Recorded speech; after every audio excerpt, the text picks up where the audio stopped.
Hello guys, उम्मीद करता हूँ आप सभी अच्छे होंगे।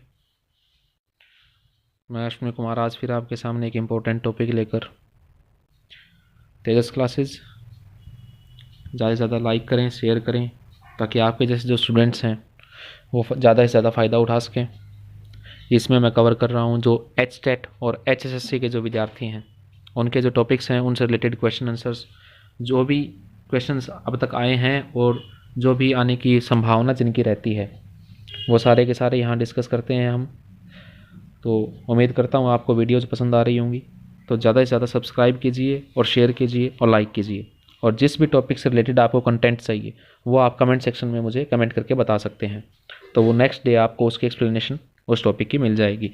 व्हाट्सएप कर सकते हैं और ये फेसबुक आईडी है, इस पर आप मुझे फॉलो कर सकते हैं। Let us start. तो आज हम जो टॉपिक करने वाले हैं वो है हमारा संसद। संसद के बारे में जानेंगे, संसद क्या है और हमारे कौन से अनुच्छेद में लिखा गया है इसके बारे में।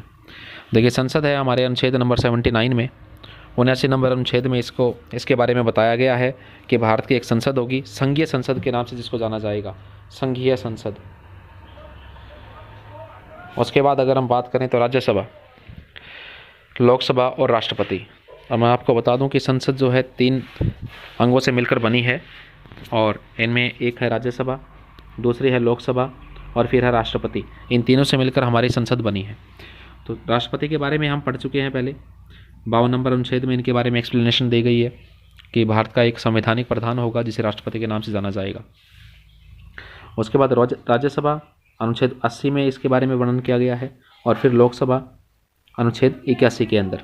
इतना आप याद रखिए, बड़ा आसान है। संसद है हमारी 79 अनुच्छेद में, फिर राज्यसभा 80 नंबर में। इसको ऐसे याद रखिए कि राज्यसभा को जो है उच्च सदन कहा जाता है, उच्च सदन, और लोकसभा को जो है निम्न सदन कहा जाता है। इस चीज़ को आप याद रखिए। राज्यसभा में निर्वाचित सदस्य होते हैं, उन्हें जनता प्रत्यक्ष तौर पर नहीं चुनती है, जबकि लोकसभा के सदस्यों को जनता प्रत्यक्ष रूप से चुनती है। चलिए राज्यसभा के बारे में हम डिस्कस कर लेते हैं कि राज्यसभा क्या है और कौन से अनुच्छेद में है। तो सबसे पहले हमें पता होना चाहिए कि संविधान के कौन से अनुच्छेद में इसको लिखा गया है, तो वह है अनुच्छेद 80। और दूसरी बात कि इसमें अधिकतम सदस्य कितने हो सकते हैं।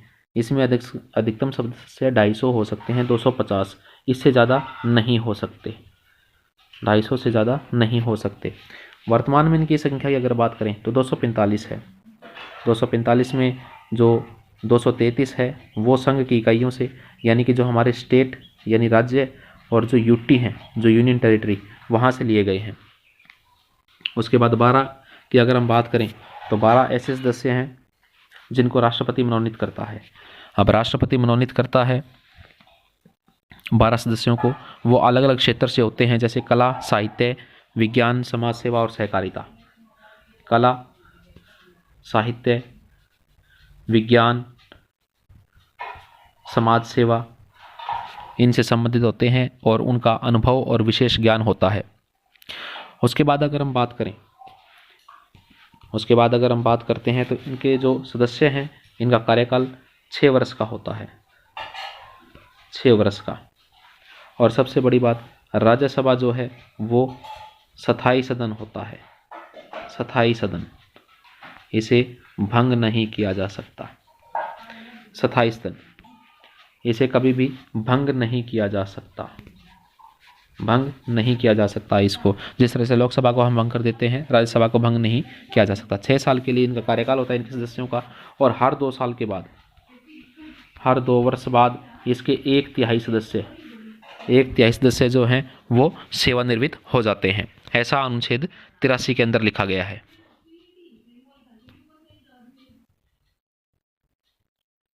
अब हम बात कर लेते हैं राज्यसभा के सभापति के बारे में। तो राज्यसभा के सभापति जो होते हैं वो होते हैं हमारे उपराष्ट्रपति। उपराष्ट्रपति, इनको पदेन सभापति कहा जाता है, राज्यसभा का पदेन सभापति। और आज के समय में हमारे उपराष्ट्रपति कौन है आप सभी को पता है, और वो हैं हमारे वेंकैया नायडू, वेंकैया नायडू। अब बात कर लेते हैं उपसभापति के बारे में। तो राज्यसभा जो है अपने ही किसी सदस्य को, राज्यसभा के सदस्य अपने ही किसी अंदर राज्यसभा के सदस्य को उपसभापति नियुक्त करती है, उसे चुनती है। और उपसभापति अगर राज्यसभा का सदस्य नहीं रहता है तो उसे वो पद छोड़ना पड़ेगा। मान लीजिए 2 साल के बाद में कोई सदस्य का जो कार्यकाल है वो खत्म हो रहा है तो उसे वो पद छोड़ना पड़ेगा। अब देखिए, राज्यसभा जो है वो कभी भी मंत्रिपरिषद के प्रति उत्तरदायी नहीं होती। मंत्रिपरिषद यानी कि प्रधानमंत्री की एक मंत्रिपरिषद होती है, कैबिनेट मिनिस्टर्स होते हैं, उनके प्रति वो उत्तरदायी नहीं होती। अब सबसे बड़ी पावर जो है वो क्या होती है राज्यसभा के पास, वो देखिए जो स्टेट के विषय हैं, हमारे पास 3 सूचियाँ होती हैं, केंद्र सूची, राज्य सूची और समवर्ती सूची। ठीक है, जिसको कहा जाता है यूनियन लिस्ट, स्टेट लिस्ट और कंकरेंट लिस्ट। तो इनके अंदर जैसे राज्य सूची होती है, राज्य सूची के ऊपर कौन कानून बना सकता है, सिर्फ राज्य बना सकते हैं, केंद्र नहीं बना सकता। लेकिन अगर स्टेट के विषय में, राज्य के विषय में अगर कोई राष्ट्रीय महत्व का विषय है राज्य सूची में, राष्ट्रीय महत्व, तो राज्यसभा को ये पावर दी गई है कि वो उस पर कानून बना सकती है, कानून बनाएगी, लेकिन वो 1 वर्ष के लिए लागू रहेगा। राष्ट्रीय महत्व के विषय पर, राष्ट्रीय महत्व के विषय पर वो कानून बना सकती है और 1 साल के लिए लागू रहेगा। 1 साल के बाद वो प्रभावी नहीं होगा, लेकिन राज्यसभा चाहे तो इसे हर बार 1 वर्ष के लिए बढ़ा सकती है। उसके बाद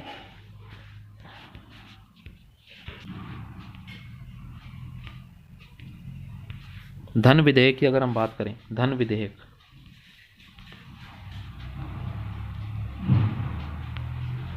धन विधेयक जो है वो लोकसभा जो है उसमें पास किया जाता है और फिर राज्यसभा के पास पहुंचता है। राज्यसभा के पास 14 दिन का टाइम होता है कि वो उसे पास करे, या उसमें कुछ संशोधन करने का अधिकार तो नहीं है, लेकिन सिफारिश करने का अधिकार है। वो संशोधन नहीं कर सकती, इसके अंदर संशोधन नहीं कर सकती, संशोधन नहीं कर सकती, लेकिन सिफारिश कर सकती है। 14 दिन तक अगर वो जवाब नहीं देती है तो उस विधेयक को पारित समझा जाएगा। राष्ट्रपति दोनों सदन,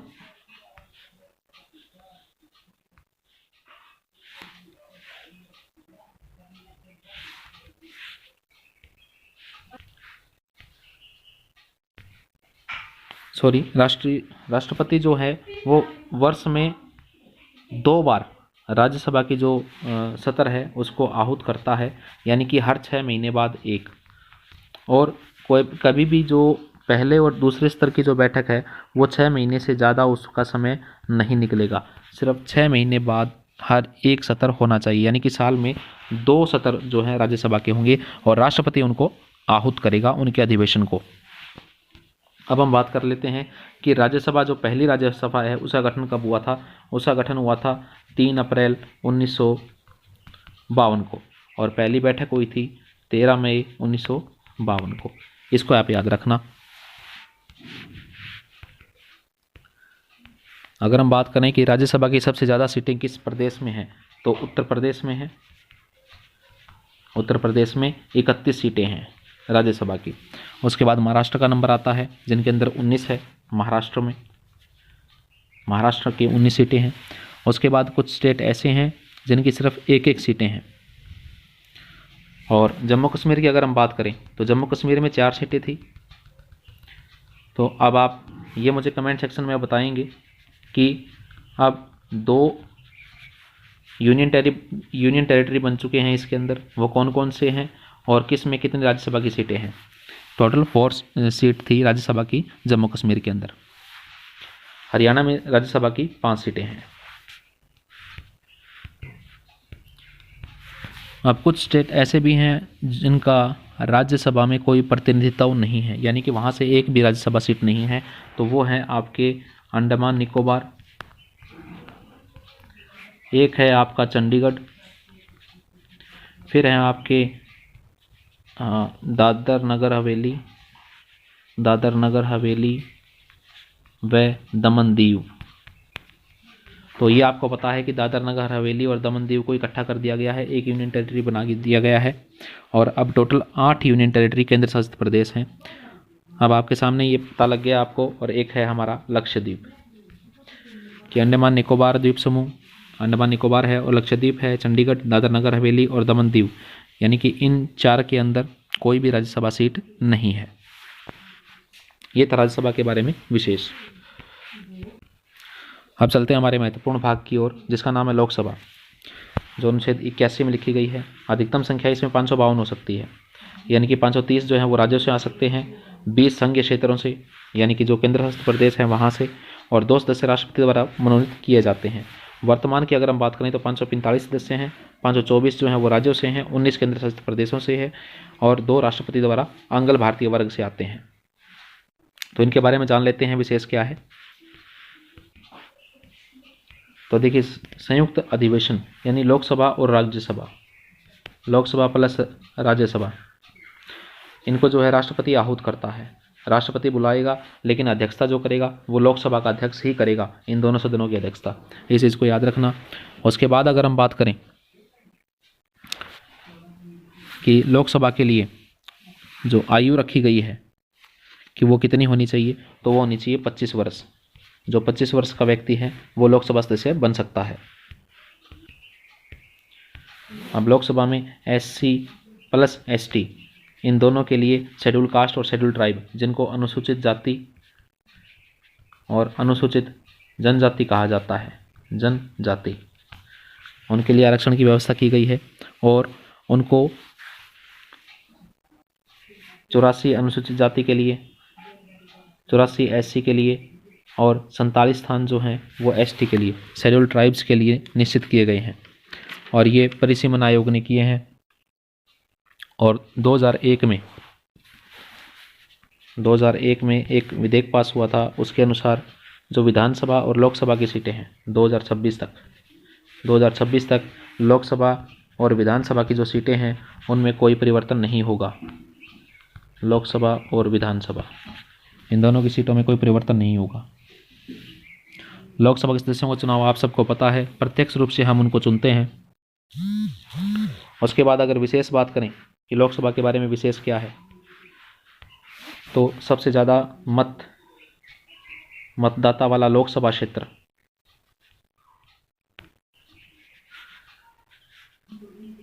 तो वो आ जाएगा आपका बाहरी दिल्ली। बाहरी दिल्ली जो लोकसभा क्षेत्र है वहाँ पर लगभग आपको मिलेंगे अप्रोक्सीमेटली 34 लाख मतदाता। उसके बाद अगर हम बात करें सबसे कम है लक्षद्वीप, सबसे कम मतदाता है यहाँ पर, वहाँ पर हैं 39,000 के आसपास। एग्जैक्ट डाटा नहीं है, 39,000 अप्रोक्सीमेटली है, हो सकता है 39,100 हो, 200 हो, इसे आप याद रखना। अगर हम क्षेत्रफल की बात करें, अब क्षेत्रफल में जो सबसे बड़ा लोकसभा क्षेत्र है वो है आपका लद्दाख, जिसका एरिया है अप्रोक्सीमेटली 1,73,266 वर्ग किलोमीटर, 1,73,266 वर्ग किलोमीटर। उसी तरह अगर हम सबसे छोटा लोकसभा क्षेत्र देखें तो वो आ जाता है आपका चांदनी चौक दिल्ली, जिसका एरिया मात्र 10.59 वर्ग किलोमीटर है, 59 वर्ग किलोमीटर। इसे आप याद रखें, बहुत ही इंपॉर्टेंट है। लद्दाख सबसे बड़ा लोकसभा क्षेत्र है और चांदनी चौक सबसे छोटा लोकसभा क्षेत्र है और ये इनका आकार है 10.59 वर्ग किलोमीटर और 1,73,266 वर्ग किलोमीटर। अब अगर हम बात करें तो लोकसभा को जो है वो भंग किया जा सकता है।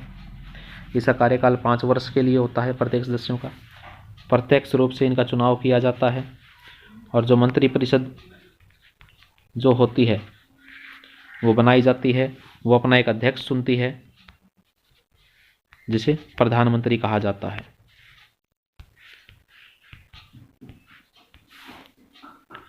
मंत्रिपरिषद अपना नेता जिसको चुनती है वो प्रधानमंत्री होगा और मंत्रिपरिषद जो होती है वो लोकसभा के प्रति उत्तरदायी होती है, लोकसभा के प्रति उत्तरदायी, जबकि राज्यसभा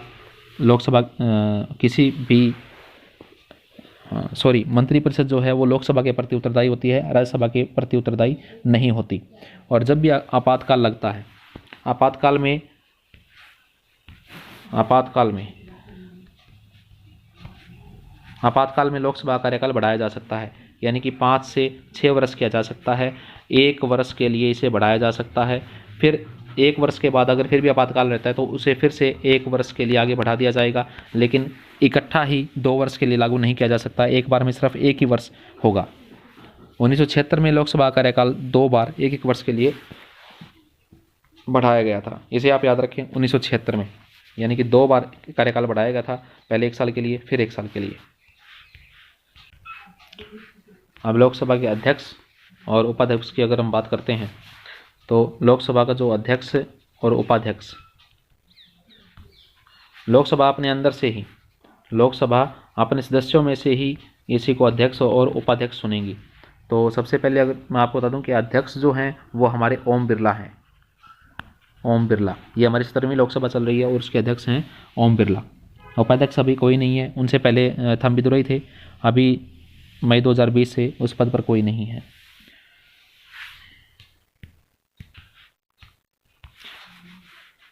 अब लोकसभा अध्यक्ष के शपथ की अगर हम बात करें तो लोकसभा का जो अध्यक्ष होता है वो शपथ अध्यक्ष के तौर पर नहीं लेता, अध्यक्ष के तौर पर नहीं लेता, वो एक सदस्य के रूप में शपथ लेता है। इस चीज़ को याद रखना। लोकसभा की सबसे ज़्यादा सीटें जो हैं वो है उत्तर प्रदेश के अंदर 80, और उसके बाद फिर महाराष्ट्र का नंबर आता है। महाराष्ट्र में है 48 सीटें, और सबसे कम सीटें हैं गोवा, मणिपुर, त्रिपुरा, सिक्किम, नागालैंड, मिजोरम। इनके अंदर 1-1 सीटें हैं लोकसभा की। प्रथम लोकसभा की अगर हम बात करें, प्रथम लोकसभा हमारी, उसका समय है 17 अप्रैल 1952 से 17 अप्रैल 1952 से लेकर 4 अप्रैल 1957 तक, 4 अप्रैल 1957 तक। इसको आप याद रखना। जो प्रथम हमारी लोकसभा थी उसका जो समय है 17 अप्रैल 1952 से 4 अप्रैल 1957 तक।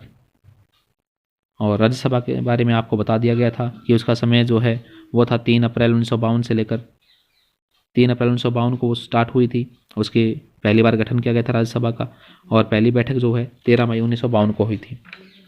उसके बाद अगर हम बात करें तो पहले अध्यक्ष कौन बने थे? गणेश वासुदेव मावलंकर।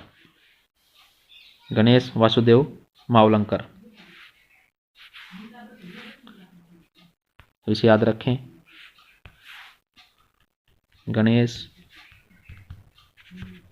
वासुदेव मावलंकर, ये हमारे लोकसभा के पहले अध्यक्ष थे। अभी हमारी 17वीं लोकसभा चल रही है, और 16वीं लोकसभा के जो अध्यक्ष थे हमारे वो थे सुमित्रा महाजन, और 15वीं के मीरा कुमार। इसे याद रखें। 16वीं के जो हमारे हैं लोकसभा अध्यक्ष वो थे 16वीं के लोकसभा अध्यक्ष सुमित्रा महाजन। राष्ट्रपति के बारे में मैं आपको पहले बता चुका हूँ, और ये था आज लोकसभा और राज्यसभा जो संसद के महत्वपूर्ण अंग है। और संसद तीन से मिलकर बनी है, राज्यसभा, लोकसभा और राष्ट्रपति। उम्मीद करता हूँ आपको वीडियो पसंद आएगी, और आप चैनल को ज़्यादा से ज़्यादा लाइक करें, शेयर करें, सब्सक्राइब करें। किसी भी टॉपिक से रिलेटेड अगर आपको एक्सप्लेनेशन चाहिए तो आप मुझे कमेंट सेक्शन में लिखकर बता सकते हैं। अगर फिर भी कोई आपको लगता है कि वीडियो सही नहीं बन रही है, आपको कहीं भी डाउट लगता है, तो आप मुझे कमेंट सेक्शन में ज़रूर लिखकर बताएं। Thank you.